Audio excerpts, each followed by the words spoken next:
Hey everybody, if you're liking these tech tip videos I've been doing lately, make sure you click the like button and subscribe to the channel. We're gonna be doing a lot of this stuff with a lot of my really cool friends around the country, and you're not gonna wanna miss these tips. What I wanna go through today is our float fishing setup for steelhead. And there's some things that are really important about this setup. Everything has its place, and all the details kind of go hand in hand. So the two setups that we were going with today were the maxi jigs, the hair jigs. So this morning I caught one on this purple one, so just a couple. We got a lot of different colors and sizes, but we were going with 1/8 ounce on this setup, and tipped with a shrimp tail. Break that shrimp tail off, squeeze it over, and put it on the end. So the shrimp tail, a little Pro Cure maxi jigs under the one, and then I'm going to show you the setup here. So we've got the maxi jig. We'll start with that.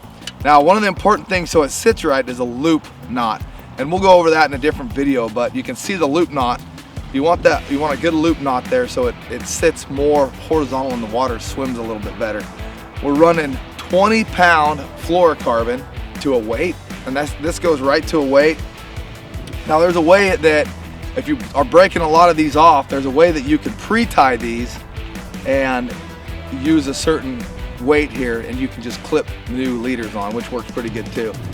On top of this is a top shot. So this is 25-pound fluorocarbon top shot, because when you're breaking these things off, you want this leader here to be the lightest of what you're running.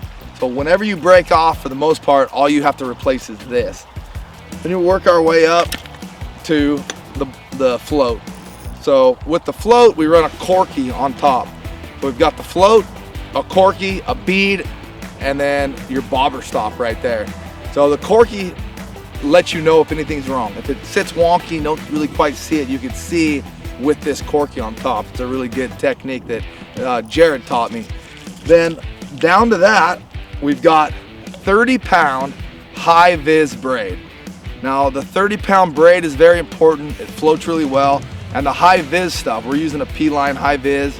It doesn't work great to have something that you can't see, low light conditions and that sort of thing. You gotta always be mending your line, seeing how that line's working. So high vis braid.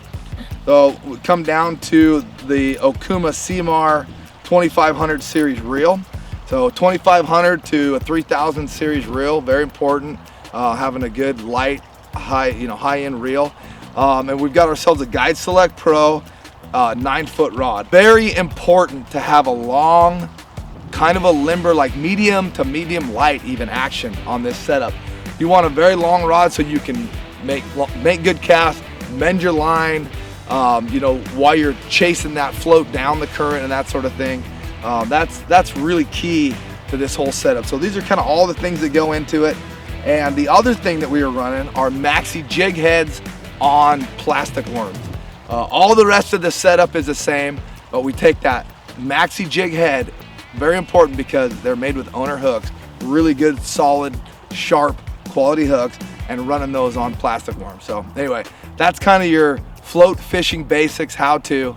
Thanks for checking it out.